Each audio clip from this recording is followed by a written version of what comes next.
செங்கையில் மான் தூக்கி சிவந்த மழு தூக்கி அங்கத்தில் ஒரு பெண்ணை அனுதினமும் தூக்கி திங்களை கங்கையை கதித்த சடையில் தூக்கி அங்குமிங்கும் தேடி எவரும் கண்டிராத காலை தூக்கி ஆடும் தெய்வமே என்னை கை தூக்கி ஆள் தெய்வமே.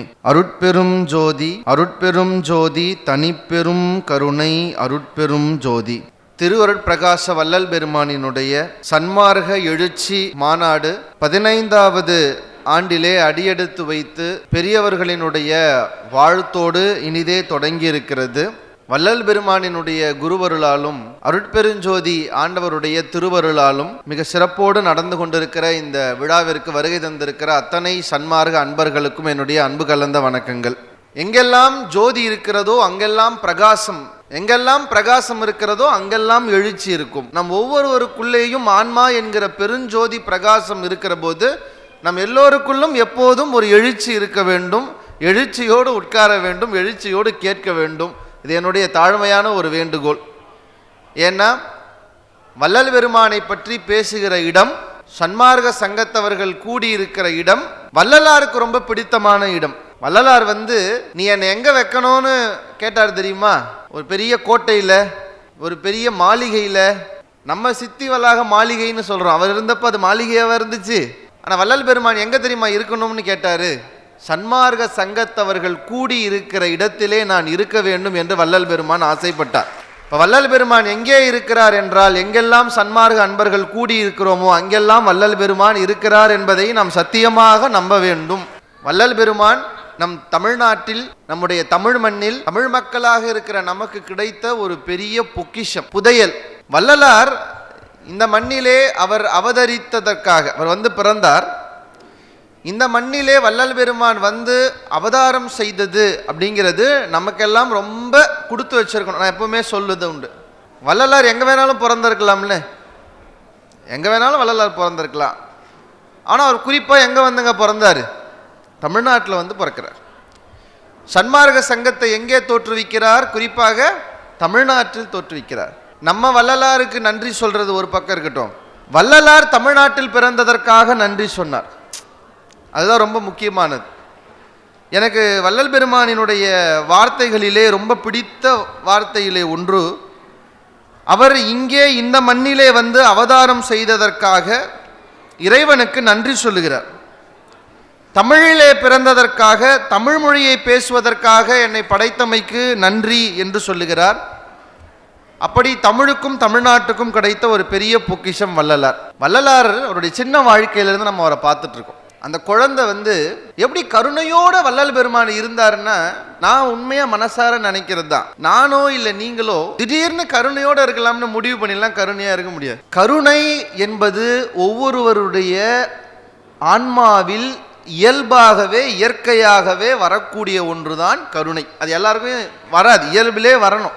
வள்ளல் பெருமானுக்கு எப்படின்னா, அது அவருடைய இயல்பிலேயே இயற்கையாகவே இருந்தது. வள்ளல் பெருமானுக்கு அந்த கருணை விளையாட்டா ஒன்று சொல்லுவாங்க, அவருடைய வாழ்க்கையில் நடந்தது. அவருடைய அண்ணி திடீர்னு அடிக்கடி வள்ளல் பெருமான் தலை சொரிஞ்சிட்டு இருக்காருன்னு தலையை பார்த்தா பேன் இருந்ததுன்னு அவங்க அந்த வள்ளல் பெருமானுடைய தலையிலிருந்து பேன் எடுத்தாங்களாம். அவர் சின்ன குழந்தையா இருக்கு. அவங்க அண்ணி அந்த பேன் எடுத்து நகத்துல வச்சு அதை அப்படி கொல்ல போகும்போது வள்ளல் பெருமான் அண்ணி இருங்கன்னு சொல்லி அந்த பேனை கையில் எடுத்துட்டு போய் தூரமா பின்னாடி வீட்டுக்கு போய் ஒரு இடத்துல வச்சுட்டு படைச்சு போ அப்படின்னு தன் ரத்தத்தை குடித்த பேனுக்கு கூட ஒருவர் இந்த மண்ணில் இரக்கம் காட்டினார் என்றால் அதுதான் வள்ளல் பெருமான் கருணையின் உச்சமாக இருந்ததன் பெருமை. கருணை இருக்கிற இடங்களில் சில நேரங்களில் ஞானம் இருப்பதில்லை, ஞானம் இருக்கிற இடங்களில் சில நேரங்களில் கருணை இருப்பதில்லை. கருணையும் ஞானமும் ததும்பி பொழிந்து வந்த ஒரு இடம் வள்ளல் பெருமான் என்பது நாம் எல்லாம் பார்த்து ஆச்சரியப்பட வேண்டிய ஒன்று. இந்த ஞானத்துக்கு ஒரு பெரிய உதாரணம் சொல்லணும்னா, சின்ன வயசுலேருந்தே வள்ளலார் ஸ்கூலுக்கு போக மாட்டார். அவர் உலகியல் படிப்பை விரும்பாதவர்.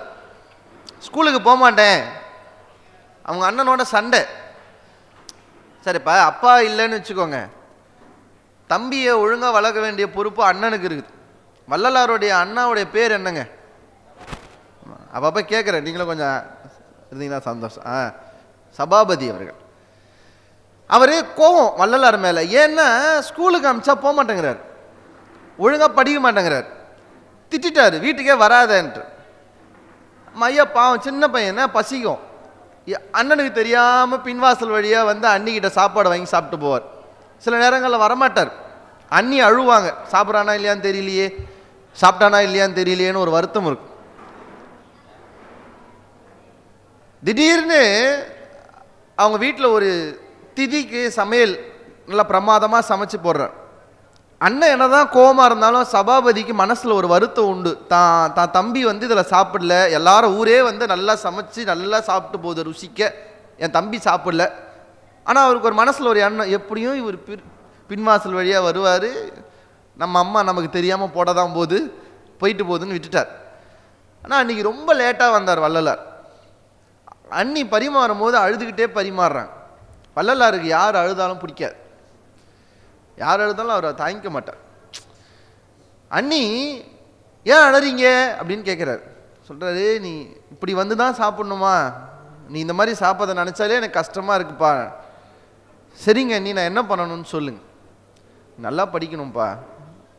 சரி, நான் வீட்டுக்கே வரேன், எனக்கு மாடியில் ஒரு இடம் கொடுத்துருங்க, ஒரு தனி அறை, ஒரு கண்ணாடி, பூ பழங்கள் தூபங்கள் இதெல்லாம் எனக்கு கொடுத்துருங்க, என்னை தொந்தரவு பண்ணாதீங்க. போனார், மாடியில் போகிறாரு, கதவு சாத்திக்கிறாரு. ஒரு நாள் ஃபுல்லாக வெளியே வரமாட்டார். வள்ளலார் கண்ணாடி வாங்கிட்டு போய் உட்காந்துக்கிறாரு. சார் உட்காந்துட்டு என்ன பண்ணுறாருனே தெரியாது. வரவங்கெல்லாம் கேட்பாங்க, எங்கே ராமலிங்கம்? படிச்சுக்கிட்டே இருக்கான் பாவம், வெளியிலே வர்றதில்லை, உள்ளே போய் கதவு சாத்தினான்னா படிச்சுக்கிட்டே இருக்கான்.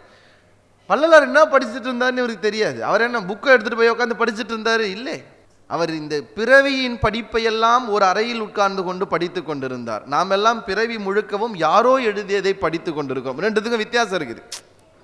அவர் இந்த பிறவியின் அர்த்தங்களை, இந்த பிறவியினுடைய காரணங்களை படித்து கொண்டிருந்தார். உங்களுக்கு தெரிஞ்சது தான், சபாபதி பிள்ளை என்ன மாதிரி ஒரு பேச்சாளர். அவரெல்லாம் சொற்பொழிவுனா ரெண்டு விதம் இருக்குது. இப்போ நாங்கள்லாம் பேசுகிறோம். அந்த காலத்தில் பேச்சாளர்கள் பேசினா மட்டும் ஒத்துக்க மாட்டாங்க. ஒருத்தர் ஏடு படிக்கணும். இந்த ஏடு படிக்கிறவங்க என்ன செய்யணும்னா பாடணும். இப்போ நான் ஒரு செய்தி சொல்கிறேன் அப்படின்னா அந்த செய்தி சொல்லி முடித்த உடனே அந்த செய்தியுடைய பாட்டை ஏடு படிக்கிறவர் பாடணும். சபாபதிக்கு கூட பாடினது யார் தெரியுமா?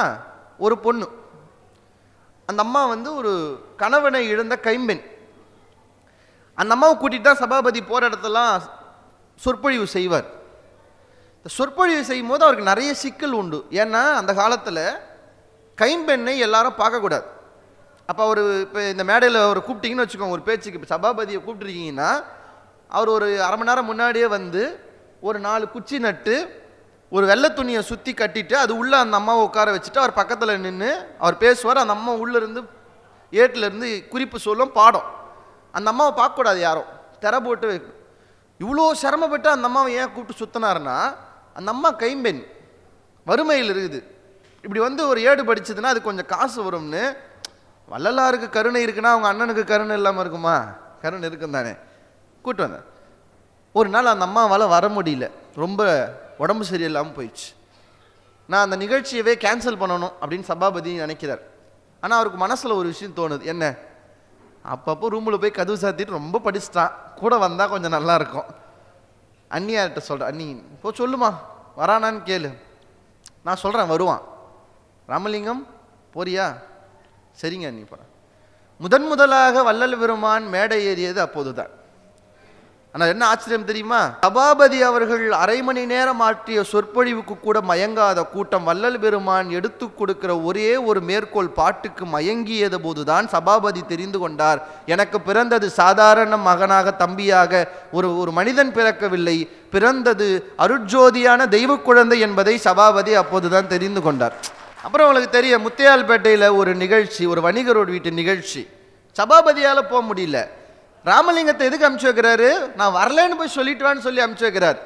அதுவும் என்ன தலைப்பு? பெரிய புராணத்தில் இருக்கிற மனுநீதி சோழன் கதையை சொல்றதுக்கு அனுப்பிச்சு வைக்கிறார்.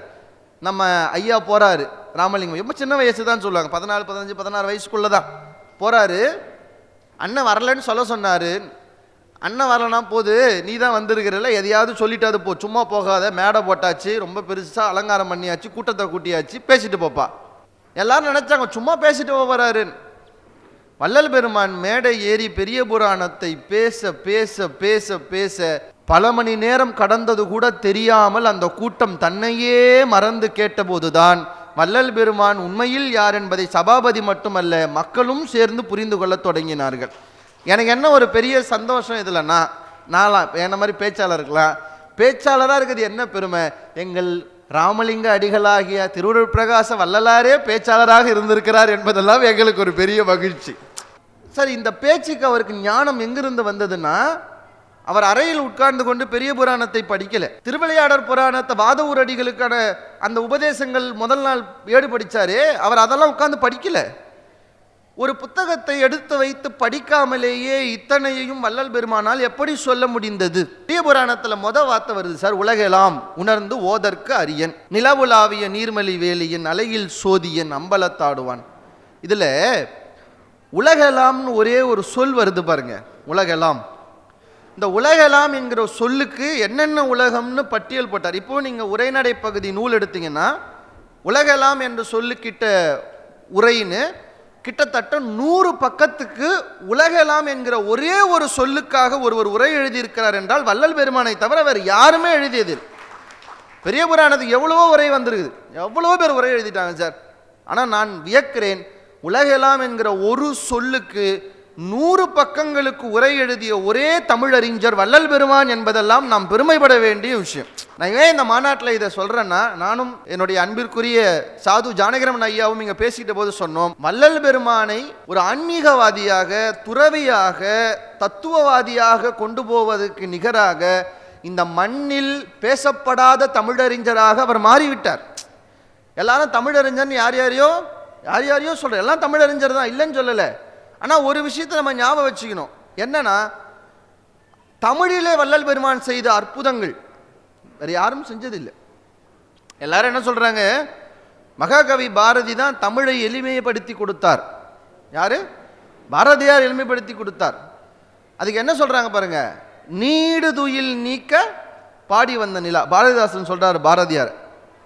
அது என்ன நீடு துயில் நீக்க பாடி வந்த நிலானா, தமிழ் ரொம்ப நாள் தூங்கிட்டு இருந்துச்சா. ரொம்ப நாள் தூங்கிட்டு இருந்த தமிழை யார் எழுப்புனதான்? பாரதியார் தான் எழுப்புனாராம். ஆனால் என்ன ஒரு வேடிக்கைனா, பாரதியார் பிறப்பதற்கு பல ஆண்டுகள் முன்னாலே இந்த மண்ணில் அவதாரம் செய்து எளிய தமிழிலே இலக்கியங்களை படைத்து உண்மையிலேயே தமிழை துயில் எழுப்பிய பெருமகனார் நம்முடைய வள்ளல் பெருமான் என்பதை நாம் இந்த மண்ணிற்கு உறக்க சொல்ல வேண்டிய நேரத்தில் இருக்கிறோம். பாரதியார் தமிழ் இலக்கிய மரபிலே நிறைய விஷயங்கள் உண்டு. பாரதியார் சக்சஸ் ஆனது காரணம் தெரியுமா? அவர் ரொம்ப எளிமையான பாட்டு பாடினார். பாப்பா பாட்டு, முரசு பாட்டு, கும்மி பாட்டு, இதெல்லாம் பாரதியார் ரொம்ப எளிமையாக பாடிய பாடல்கள். பாரதியார் இதெல்லாம் யார்கிட்ட இருந்து கடன் வாங்கினாருன்னு தெரியுமா? பாரதியார் இதெல்லாம் யார்கிட்ட இருந்து கடன் வாங்கினாரு தெரியுமா? அருட்ஜோதி ஆனேன் என்று அரையப்பா முரசு, அருளாட்சி பெற்றேன் என்ற அரையப்பா முரசு என்கிற வள்ளலாரை உள்வாங்கிதான் வெற்றி 8 திக்கும் கொட்டு முரசே என்று பாரதியார் முரசு பாடலை பாடினார். கும்மியடி பெண்ணே கும்மியடி, கொங்கை குலுங்கவே கும்மியடி என்று வள்ளலார் பாடிய கும்மி பாட்டை கடன் வாங்கிதான் கும்மியடி தமிழ் நாடு முழுவதும் குலுங்கிட கைகொட்டி கும்மியடி என்று மகாகவி பாரதி கும்மி பாட்டு பாடினார். இதெல்லாம் கூட ஆச்சரியம் இல்லை. நான் உங்களுக்கு இன்னொரு ஆச்சரியமான விஷயம் சொல்றேன். பாட்டை கடன் வாங்கலாம், பாட்டையே கடன் வாங்க முடியுமா? வள்ளல் பெருமான் ஒரு பாட்டு திருவருட்பாவில், நல்லா கவனிக்கணும், திருவருட்பாவில் அத்வைத ஆனந்த அனுபவ இடையீடுன்னு ஒரு பாட்டு எழுதியிருக்கிறார் வள்ளல் பெருமான். அந்த பாட்டு எப்படி வருது நான் சொல்றேன் கேளுங்க. பொருளெல்லாம் விட்டுருங்க, பொருளெல்லாம் ஒரு பக்கம் இருக்கட்டும், நான் பாட்டை சொல்றேன் கவனிங்க. கலக்க மர பொது நடம் நான்கண்டு கொண்ட தருணம், கடைச்சிறியேன் உளம்பூத்து காய்த்ததொரு காய்தான், விளக்கமுற பழக்கினும் என் கரத்தில் அகப்படுமோ, வெம்பாது பழுக்கினும் என் கரத்தில் அகப்படுமோ, கொலக்கருது மலமாயை குரங்கு கவர்ந்திடுமோ, குரங்கு கவராது எனது குறிப்பில் அகப்படினும், துலக்க மர உண்ணுவேனோ தொண்டை விக்கிக் கொள்ளுமோ, சோதி திருவுளம் எதுவோ ஏதும் அறிந்திலேன். இது வள்ளலார் எழுதிய பாட்டு. என்ன சொல்றாரு? இறைவனுடைய நடனத்தை இந்த கடைச்சிறியேன் உளம் பூத்து காய்த்ததொரு காயாக கிடைத்திருக்கிறதை நான் பறிப்பனா, பழமாய் பறிப்பனா, இல்லை அது குரங்கு பிடிச்சி போயிடுமோ, இல்லை அதுகிட்ட இருந்து நான் வாங்கி சாப்பிட்ருவேனா? இந்த பாட்டு யார் எழுதுனது? என்னங்க யாருங்க எழுதுனது? இப்போதான் அப்பப்போ எழுச்சி பண்ணிகிட்டே இருக்க முடியாதுங்க, ஒரு முறை பண்ணிவிட்டு அப்படியே எழுச்சியோடு இருக்கணும். யார் எழுதுனது? வள்ளல் பெருமான். இப்போ அடுத்து மகாகவி பாரதி கோகலே என்கிற பெரிய விடுதலை வீரர், விடுதலைக்காக பாடுபட்ட தியாகிக்கு ஒரு பாட்டு எழுதுகிறார். கலக்கமுறும் ஆர் நடம் நான்கண்டு கொண்ட தருணம், கடைச்சிறியேன் உளம்பூத்து காய்த்ததொரு காய்தான், விளக்கம் ஒரு பழுத்திடுமோ, வெதும்பி உதிர்ந்துடுமோ, வெம்பாது பழமினும் என் கரத்திலே அகப்படுமோ, வளர்த்த பழம் கர்சன் என்ற குரங்கு கவர்ந்திடுமோ. பாருங்க, ஏதாவது ஒரு வரியாவது மாறி இருக்குதா? அங்க மலமாயை குரங்கு கவர்ந்துடுமோன்னு நம்மால் எழுதுனது யாரு? நம்மால் வள்ளலார் எழுதுனது. இங்க கர்சன் என்ற கர்சன்னா ஆங்கிலேயன், கர்சன் என்ற குரங்கு கவர்ந்திடுமோன்னு கோகலேக்கு எழுதுனது பிரச்சனை இல்லை. இந்த பாட்டை எழுதிட்டு கீழே எழுதுறாரு, இது ராமலிங்க சுவாமிகளின் கவிதையில் நான் உள்ளார்ந்து இதை அப்படியே எழுதி கொண்டேன் என்று மகாகவி பாரதி எழுதுகிறார். நிறைய பேர் பாரதிக்கு வள்ளலாரியே தெரியாதுன்னு சொல்லினுக்கிறாங்க, தெரியுமா? பாரதிக்கு வள்ளலாரியே தெரியாதுங்கிறாங்க. இது யார் எழுதுனது? அப்ப பாரதி ஒரு பாட்டு எழுதினார் சார், பகைவனுக்கு அருள்வாய் நன்னெஞ்சே பகைவனுக்கு அருள்வாய். அப்படின்னா என்ன அர்த்தங்க? நீங்கள் நல்லாவே இருக்கக்கூடாது, நாசமாக போனோன்னு எவன் உங்களுக்கு சாபம் விடுறானோ அவன் நல்லா இருக்கணும்னு நீங்கள் சொல்லணுமா? பகைவனுக்கு அருள்வாய் நன்னெஞ்சே பகைவனுக்கு அருள்வாய். நீங்கள் என்ன சொல்லிங்க? சத்தாலும் பண்ண மாட்டேன், நான் ஏன் பண்ணணும்? அவன் என்ன சொன்னானா நான் சொல்லுவேன்டான். ஆனால் மகாகவி பாரதி பகைவனுக்கு அருள்வாய் நன்னெஞ்சே பகைவனுக்கு அருள்வாய். நீ அடுத்து நம்ம கேட்கணும், ஏன்? ஒய் ஷுட், நான் ஏன் அதை செய்யணும்? பாரதி சொல்றார், புகை நடுவினில் தீ இருப்பதை பூமியில் கண்டோமே நன்னெஞ்சே பகை நடுவிலும் அன்புருவான நம் பரமன் வாழ்கின்றான் என்று மகாகவி பாரதி சொன்னான். சார், புகை தான் தெரியும், ஆனா புகையை ஊதுனீங்கன்னா நெருப்பு வரா மாதிரி அவன் பகைதான், ஆனால் அவனுக்குள்ளேயும் நீ வணங்குகிற தெய்வம் தான் அவனுக்குள்ளே வாழ்கிறது என்பதால் அந்த பகைவனுக்கு அருள்வாய் என்று பாரதியினுடைய இந்த மனமாற்றம் யாரால் வந்தது என்று பாரதியே சொல்லியிருக்கிறார். உயிர்களிடம் நேயம் வைக்க வேண்டும் என்கிற பெரிய பாடத்தை வள்ளலார் என்கிற பள்ளியில் இருந்து நான் கற்றுக்கொண்டேன் என்று மகாகவி பாரதியார் சொல்கிறார். உலகம் கொண்டாடிய விடுங்க, தமிழறிஞர்கள் கொண்டாடிய ஒரு பெரிய தமிழறிஞர் வள்ளல் பெருமான் என்பதை சன்மார்க்கிகள் முதல்ல கொண்டாடணும். அகவல் எழுதினார்ல, அகவல் வள்ளலார் தான் முதல்ல எழுதினார. அகவல்றது பாட்டோட பேர் கிடையாது, அது இலக்கண நடை. அகவல் ஓசையில் எழுதுவது அகவல். மயில் என்ன பண்ணோம்? அகவும். நம்ம எல்லாத்தையும் கத்தோம், பூனை கத்தோம், நாய் கத்தோம், பொண்டாட்டி கத்தோம், எல்லாமே கத்தோல சேர்த்துருவோம். தமிழ்ல மரபு இருக்குதா இல்லையா? எது எது எது எதை செய்யும்? மயில் அகவும். ஏன் தமிழிலே அகவல்னு பேர் வந்ததுன்னா, மயில் அகவுவதை போல் இந்த இலக்கண ஓசை அகவல் ஓசை, அதனால அதுக்கு அகவல். உங்களுக்கு ஒன்று சொல்லவா? அகவல் இலக்கணத்திலே எழுதக்கூடிய மரபு வள்ளல் பெருமானுக்கு முன்னாலே இங்கு உண்டு. திருவாசகம், கீர்த்தி திரு அகவல், போற்றி திரு அகவல் மணிவாசகர் எழுதியிருக்கிறார். ஔவையார் விநாயகர் அகவல் பாடியிருக்கிறாங்க. அதுக்கு முன்னாடியே சங்க இலக்கியத்தில் அகவல் உண்டு. ஆனால் 1000 அடிகளுக்கு மேல் இதுவரை யாரும் அகவல் எழுதியது இல்லை. முதலாக இன்னொரு ஜோக் சொல்ற பாருங்க, தொல்காப்பியரே அகவல் 1000 அடிதான்ட்டார். ஏன்னா அவர் நினைச்சார் அதுக்கு மேலே யாரும் எழுத மாட்டாங்கன்னு, அதுக்கு மேலே யாரும் எழுத மாட்டாங்கன்னு. அகவலுக்கு அதிகபட்சம் தமிழ் இலக்கிய வரலாற்றில் நீங்கள் எல்லா அகவல் இலக்கியத்தையும் தூக்கி ஒரு பக்கம் வையுங்கள், எதுவும் 800 கூட தாண்டலை. ஆனால் 1000ஐயும் தாண்டி அகவலை தமிழ் இலக்கிய மரபில் முதலாகவும் கடைசியாகவும் எழுதிய நபர் வள்ளல் பெருமான் என்பது நாம் பார்த்து ஆச்சரியப்பட வேண்டிய விஷயம். அதில் இன்னொரு அர்த்தம் இருக்கு. அகவல்னா அகவல் ஓசையில் எழுதினார் மட்டும் இல்லை. பறவைகளை பொறுத்தவரை மயில் எப்போது அகவும்னா 2 விஷயத்துக்காக. ஒன்று பசிக்காக அழகும், இன்னொன்று தன்னுடைய துணையோடு சேருவதற்காக அகவும். ஏன் வள்ளல் பெருமான் எழுதியதற்கு அருட்ஜோதி அகவல்னு பேர் வந்து தெரியுமா? ஜீவ ஆன்மா என்கிற இந்த பெண் மயில் பரம ஆன்மா என்கிற ஆண்மயிலோடு சேருவதற்காக பாடுகிற அகவல் தான் இந்த அருட்பெருஞ்சோதி அகவல் என்பதை நம் மனதிலே நிலைநிறுத்தி கொள்ள வேண்டும். ஏன் வள்ளல் பெருமான் இவ்வளவு விஷயங்களை தமிழிலே செய்தார் என்று நீங்கள் என்னை கேட்டால், அதற்கு வள்ளல் பெருமானே சொல்லுகிற ஒரு பதில் உண்டு. வள்ளலார் சத்திய பெரு விண்ணப்பத்தில் ஒரு வார்த்தை சொல்லுவார். விண்ணப்பங்களை நாம் நிறைய படிக்கணும், அருள் நெறி படிக்கணும். வள்ளலாரை இன்னும் ஆழமாக புரிந்து கொள்ளுகிற இடம் அதெல்லாம்.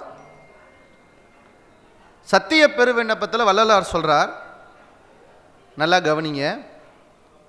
உலகியத்தின் கண் பொன் விஷய இச்சை, பெண் விஷய இச்சை, மண் விஷய இச்சை முதலிய எவ்விஷய இச்சைகளிலும் என் அறிவை ஓர் அணுத்துணையும் பற்றுவிக்காமல், மண்ணு, பொண்ணு, வேற என்னங்க, பெண், இந்த மூணுத்துலையும் என்னுடைய, இந்த மூணு மட்டும் சொல்ல, அடுத்த ஒரு வார்த்தை பயன்படுத்துறார், எவ்விஷய இச்சையிலும், எதுலையுமே என்னை கொண்டு போய் இச்சையில் உட்கார வைக்காதப்பா, அது மேலே ஒரு ஈடுபாடு, அது மேலே ஒரு விருப்பம், அது மேலே ஒரு ஆசை எனக்கு வராமல் நீ வச்சுக்கணும். திருவருட்பெரும் கருணை திறத்தை என்னென்று கருதி என்னென்று துதிப்பேன். இது யார் எழுதினது? வள்ளலார் எழுதினார். வள்ளலார் எழுதினார்.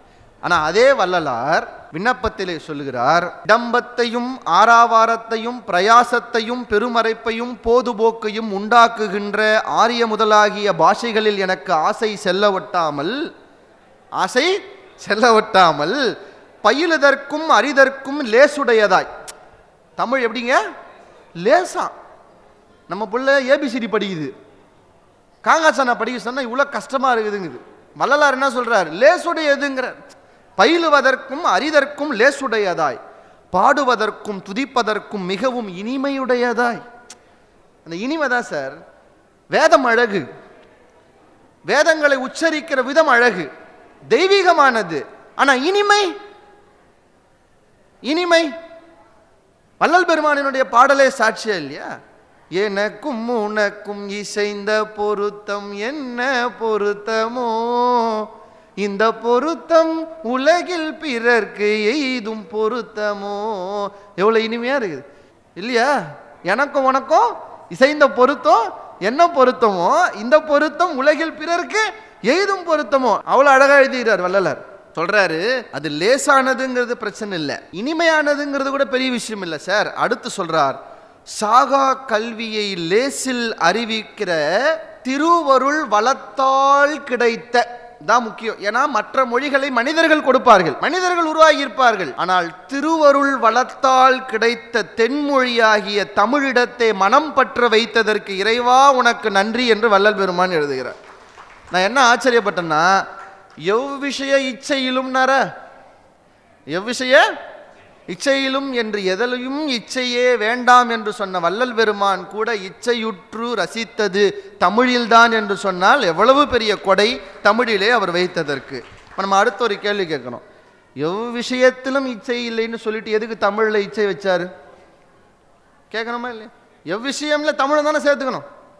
என்னங்க அப்படிதானுங்களே? ஜாதி பற்று கூடாது, சமயப்பற்று கூடாது, மொழி பற்று கூடாது தானே சொல்லணும். அப்படிதானுங்களே, தப்பா எதுவும் சொல்லலை நானு. ஆனா வள்ளலார் எவ்விஷயத்திலும் இச்சை வேண்டாம்னு சொன்னவர் தமிழில் எனக்கு இச்சை வச்சதுக்கு நன்றிங்கிறார். ஏன்னா வள்ளலாரை புரிஞ்சுக்கணும். வள்ளலார் பின்னாடி பாடுகிறார் என்னன்னு, 6ஆம் திருமுறை திருவருட்கொடையிலே பாடுகிறார், எந்தை உனை பாடி மகிழ்ந்து இன்புறவே வைத்தருளி செந்தமிழில் வளர்க்கின்றாய் சிற்சபையில் நடிக்கின்றாய் என்று எழுதுகிறார். அப்படின்னா என்னன்னா, வள்ளலார் ஒன்று கண்டுபிடிச்சிட்டார். என்ன? தமிழ் மொழி இல்லை, தமிழ் வழி. என்ன வழி? இறைவனோடு என்னை கலக்கின்ற எளிய வழி தமிழே தவிர அது மொழி இல்லை என்று வள்ளல் பெருமான் கண்டுபிடித்தார். மொழி பற்று கூடாது, வழிபற்று கூடாது என்று யாரும் சொல்லவில்லை. அதனால் வள்ளல் பெருமான் தமிழை மொழியாக ஏற்கவில்லை, வழியாக ஏற்றார். அதனால தான் சார் தமிழ் என்கிற சொல்லுக்கு உரை எழுதினார். நீங்கள் யாரெல்லாம் அதை படிச்சிருக்கீங்கன்னு எனக்கு தெரியல. தமிழ் என்ற சொல்லுக்கு இட்ட உரை வள்ளல் பெருமான் எழுதுகிறார். போய் ட்ரை பண்ணி பாருங்கள், படிச்சிங்கன்னா ஒன்றும் புரியாது. ஏன்னா மொத்தம் அவர் எதில் எழுதியிருப்பார்னா மணிப்பிரவாள நடை, வடமொழி நடையில் எழுதியிருப்பார். நீங்கள் கேட்கலாம், தமிழ் சிறந்ததுன்னு ஏன் இப்போ வடமொழியில் போய் எழுதியிருக்கிறார்னா, யாருக்கு சொல்ல வேண்டிய தேவை இருந்ததோ அவர்கள் மொழியிலே அதை சொன்னார் வள்ளல் பெருமான். அது அவங்களுக்கு சொல்ல வேண்டிய தேவை இருந்தது, அதனால் அவர்கள் மொழியிலே சொன்னார். நல்லா கவனிங்க, இங்கே ஒரு வார்த்தை நம்ம புரிஞ்சுக்கணும். தமிழ் எனும் சொல்லுக்கு இட்ட உரை. அந்த உரையை நாம் முழுசாக சொல்கிறதுக்கு இந்த மேடை போதாது, விளக்கினால் புரிந்து கொள்வதற்கு நமக்கு அருள் போதாது. ஆனால் ஒரு விஷயம் சொல்கிறேன், கவனிங்க. தமிழ் என்றால் இதற்கு முன்னால் எப்படி உரை எழுதியிருந்தார்கள்? தமிழுக்கு இதற்கு முன்னால் எப்படி உரை எழுதியிருந்தாங்கன்னா, தமிழ்னா நீர்மையும் இனிமையும் தமிழ் என்னல் ஆகும். தமிழ் என்கிற சொல்லுக்கு நீர் என்று ஒரு பொருள். எத்தனை பேருக்கு எனக்கு தெரியும்னு தெரியல. இந்த மொழிக்கு உருவாகும் போதே பேர் வைக்கல. தமிழ்னு பேர் வச்சுட்டு இந்த மொழி உருவாக்கல. இந்த மொழி உருவாயிடுச்சு. இந்த மொழிக்கு ஒரு பேர் வைக்கணும்னு முடிவு பண்ணாங்க. தமிழ் என்கிற சொல்லை சங்க காலங்களில் மொழிக்கு பயன்படுத்தவே இல்லை, தெரியுமா? திருக்குறள் எங்காவது தமிழ்னு சொல் வருதா? திருக்குறள்ல தமிழ்னு சொல் இருக்கா இல்லையா? தமிழுங்கிற சொல் திருக்குறள்ல கிடையாது. சங்க இலக்கியங்கள்ல தமிழ் என்கிற சொல் உண்டு, ஆனா அது மொழிக்கு இல்லை. மொழிக்கு இல்லை. தமிழுங்கிற சொல்லை எதுக்கெல்லாம் பயன்படுத்தினாங்கன்னா, நீர் என்று எங்கெல்லாம் வர வேண்டுமோ அந்த நீர் என்கிற இடத்துல தமிழை பயன்படுத்தினான். இனிமை என்று எங்கே சொல்ல வேண்டிய தேவை இருந்ததோ அங்கே தமிழ் என்று பயன்படுத்தினான். பாடல் என்று எங்கே சொல்ல வேண்டிய வந்ததோ அங்கே தமிழ் என்று பயன்படுத்தினான். இப்ப திருமூலர் என்ன சொல்றாரு? மூலன் உரை செய்த 3000 தமிழ். அப்ப அந்த இடத்துல தமிழ்னா என்ன? 3000 லாங்குவேஜா? 3000 பாடல். தமிழன் பார்த்தான், தமிழ் இந்த மொழிக்கு என்ன பேர் வைக்கலாம்னு யோசிச்சான். ஒரு மனிதன் உயிர் வாழ உணவை தவிர நீர் அவசியம் என்றால் எங்களுக்கு அந்த நீருக்கு நிகராக நாங்கள் உயிர் வாழ இந்த மொழி அவசியம் என்பதால் தமிழ் என்கிற சொல்லை கொண்டு வந்து இந்த மொழிக்கு வைக்கிறான். இனிமையானது என்பதால் அந்த சொல்லை கொண்டு வந்து இங்கே வைக்கிறான். பாடல் என்பதால் அந்த சொல்லை கொண்டு வந்து இங்கே வைக்கிறான். நான் உங்களுக்கு சொல்றேன், தமிழ் என்கிற சொல்லுக்கு எத்தனையோ உரைகள், அபிதான சிந்தாமணி தொடங்கி நிகண்டுகள் வரைக்கும் தமிழிலே எவ்வளவோ பொருள் உண்டு. ஆனால் எல்லாரும் தமிழுக்கு பொருளை தமிழ் என்று தான் பார்த்தார். தமிழுக்கு பொருளை வள்ளலார் தான் இத்து கூட்டல் ஆ கூட்டல் இம்மு கூட்டல் ஈ கூட்டல் இழு என்று 5 எழுத்தாக பிரித்து ஒவ்வொரு எழுத்துக்கும் உரை சொன்ன ஒரே ஆள் வள்ளல் பெருமான். எப்படி? இத்துக்கு ஒரு உரை, ஆவுக்கு ஒரு உரை, இம்முக்கு ஒரு உரை, ஈக்கு ஒரு உரை, இழுக்கு ஒரு உரை. நீங்க போய் படிக்கணும், ஒவ்வொன்றுத்துக்கும் ஒரு உரை. எனக்கு அந்த உரையெல்லாம் விட்டுருங்க. கடைசியாக சொல்லிட்டே வந்துட்டு வள்ளல் பெருமான் எனக்கு பிடிச்சது என்ன தெரியுமா? அவர் அறிவெல்லாம் கொட்டிடுவார். கொட்டிட்டு யோசிப்பார், இவனுங்களுக்கு புரியாது, இவனுங்களுக்கு புரியாது. நம்ம அம்மா சாப்பாடு போட்டுரும், குழம்பு ஊற்றிடும், சாப்பிட சொல்லும், பார்க்கும், இவன் சாப்பிட மாட்டான். சின்ன குழந்தையா இருக்கும்போது பிசைஞ்சிட்டு எங்கள் அம்மாலாம் செய்வாங்க, நல்லா பிசைஞ்சிட்டு தட்டு முனையில் அதை இப்படி வழித்து அந்த ரொம்ப சின்ன சின்னதாக கூழானதை இப்படி எடுத்து ஊட்டி விடுவாங்க. வள்ளலார் தமிழ் என்கிற உரை சொன்னார், பார்த்தார், சத்தியமாக இவனுக்கு எதுவும் எடுத்துக்க போகிறது இல்லை. என்ன பண்ணலாம்? பிசைஞ்சார், தட்டில் இப்படி தேய்ச்சார், ஒரு சின்னதை இப்படி எடுத்தார், எடுத்து கடைசியாக ஒரு வரி சொன்னார். என்ன? தமிழே சுத்த சிவானுபூதியை எளிதில் தரவல்லது என்று சொல்லி முடிச்சிட்டார்.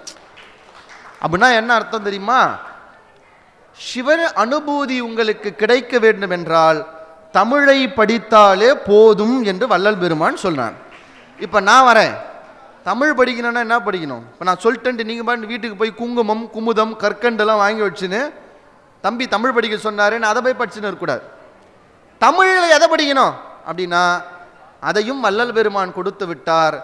எல்லா நூல்களும் அருள் நிறைந்த நூலானாலும் அருள் என்பதை பெயரிலேயே கொண்ட திருவருட்பா என்கிற தமிழை படித்தால் சுத்த சிவானுபூதி மிக எளிதில் கிடைக்கும்.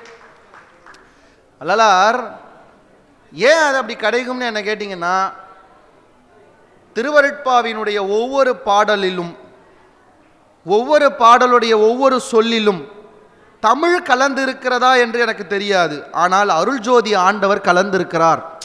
ஒவ்வொரு சொல்லிலும் ஒவ்வொரு வரியிலும் அருட்ஜோதி ஆண்டவர் கலந்திருக்கிறார். நீ பாத்தியாடான்னு கேட்கணும். நீங்க அப்படித்தானே கேட்பீங்க. அடுத்து நீ பாத்தியா? நான் பார்க்கல. வள்ளல் பெருமான் சொன்னான். என்ன சொன்னான்? கண்ணில் கலந்தான், கருத்தில் கலந்தான், என் எண்ணில் கலந்தே இருக்கின்றான், பண்ணில் கலந்தான். அடுத்த வரி சொல்லுங்களேன். என் பாட்டில் கலந்தான். இறைவன் எங்க கலந்துட்டாரா? அவன் பாட்டில் கலந்துட்டானா? பண்ணில் கலந்தான், என் பாட்டில் கலந்தான், உயிரில் கலந்தான், கருணை கலந்து என்று வள்ளல் பெருமானே தன் பாட்டில் அருட்ஜோதி ஆண்டவர் கலந்து விட்டார் என்று சொல்லியிருக்கிறார். அப்போ நீங்கள் படிப்பது திருவருட்பாவை அல்ல, திருவருட்பாவோடு கலந்த அருண்ஜோதி ஆண்டவரையும் நீங்கள் படிக்கிறீர்கள் என்பதை உணர்ந்து கொண்டால் நம் வீடுகளில் திருவருட்பா வாசிப்பு தொடங்கும். எல்லாரும் ஒரு விஷயத்தை ஞாபகம் வச்சுக்கோங்க, திருவருட்பா பெரிய பொக்கிஷம். 6000 பாடல்களுக்கு மேல் நமக்கு கிடைத்திருக்கிற பெரிய பொக்கிஷம். ஒவ்வொரு நாளும் ஒரு புதிய பாடலை படியுங்கள். ஒவ்வொரு நாளும் புதிய பாடலை படியுங்கள். புரியலைன்னா கவலைப்படாதீங்க. நான்லாம் ஒரு பாட்டை இன்னைக்கு படித்து புரியாதது 10 நாளுக்கு அப்புறம் புரிஞ்சிருக்குது. ஏன் தெரியுமா? நான் முதல் நாள் படிக்கும் போது தனியாக படிச்சிருக்கேன். 10வது நாள் படிக்கும்போது வள்ளல் பெருமான் என் தலையில் கை வைத்து என்னை படிக்க வைத்திருக்கிறார். உங்களுக்கும் அதைத்தான் சொல்லுகிறேன். திருவருட்பாவின் பாடல்களை படியுங்கள். புரியலையா? வள்ளலார் இப்போ உங்கள் பக்கத்தில் இல்லை, விட்டுருங்க. ஒரு நாள் வள்ளலார் உங்கள் பக்கத்தில் உட்காருவார். அப்போ நீங்கள் படிக்கிற எல்லாமும் உங்கள் மனதிலே வந்து சேரும் என்பதை நீங்கள் மனதிலே நிலைநிறுத்தி கொள்ள வேண்டும் என்று சொல்லி இந்த மாநாடு, எப்பவுமே மாநாடுனா மாநாட்டை கூட்டம் தீர்மானிக்காது, மாநாட்டை சிறப்பு விருந்தினர்கள் தீர்மானிப்பதில்லை. மாநாடை எது தீர்மானிக்கிறது தெரியுமா? அந்த நோக்கம் தீர்மானிக்கிறது. ஒரு மாநாட்டை கூட்டம் சிறப்பு விருந்தினர்கள் தீர்மானிப்பதில்லை, பேச்சாளர்கள் தீர்மானிப்பதில்லை. மாநாட்டின் நோக்கம் அதை தீர்மானிக்கிறது. இப்போ இந்த மாநாட்டினுடைய நோக்கம் என்னன்னு எனக்கு தெரியாது. ஆனால் நான் இப்போ சொல்கிறேன், இந்த மாநாட்டினுடைய நோக்கம் எதுவென்றால் திருவருட்பா என்கிற பெரிய இலக்கியத்தை நம் அடுத்த தலைமுறையின் கையில் கொண்டு போய் சேர்ப்பதை இந்த மாநாட்டினுடைய நோக்கமாக மனதிலே நிறுத்திக் கொள்ளுங்கள். தெரிந்த 10 அகவல் பாடலை தாண்டி இன்னும் 100 அகவல் பாடல்களை மனதிலே கொண்டு வாருங்கள். வள்ளல் பெருமானினுடைய திருவருட்பாவுக்கு உரை எழுதியவங்க நம்ம கொண்டாடணுமா சார்? நான் கேட்குறேன் சார். அவ்வை துரைசாமி என்கிற அறிஞர் தன் வாழ்க்கையினுடைய 30 ஆண்டுகளை திருவருட்பாவிற்கே செலவழித்து உரை எழுதியிருக்கிறார். சரவணானந்த சுவாமிகள் உரை எழுதியிருக்கிறார், ஊரநடிகள் உரை எழுதியிருக்கிறார். அவர்களை யார் கொண்டாடுவார்கள்? அவங்களை யார் கொண்டாடுவார்கள்? சரவணானந்தாவையோ அவை துரைசாமியோ ரத்தின சபாபதியோ ஊரநடிகளையோ யார் கொண்டாடுவார்கள்? சன்மாரிகள் தான் கொண்டாட வேண்டும், வேற யாரும் அவங்களை கொண்டாட முடியாது. அதனால் இந்த மாநாட்டினுடைய நோக்கம் வள்ளல் பெருமானினுடைய திருவருட்பாவையும் அதற்கு உரை எழுதிய தமிழறிஞர்களையும் இனிமேல் நாம் கொண்டாடுவோம் என்பதை நோக்கமாக, கோட்பாடாக, உறுதியாக ஏற்போம் என்று சொல்லி இந்த நல்ல மாநாட்டில் இந்த சிறியவனையும் பேச அழைத்து நேரம் தந்த அத்தனை உள்ளங்களையும் வணங்கி, இவ்வளவு அழகாக இந்த மாநாட்டினுடைய பொழிவை கேட்டு என் அருமை சன்மார்க்க அன்பர்கள் அத்தனை பேருடைய பொற்பாதங்களையும் வணங்கி விடைபெறுகிறேன். நன்றி, வணக்கம். எல்லோருக்கும் நலமே சூழ்க, எல்லோருக்கும் வளமே சேர்க. நன்றி, வணக்கம்.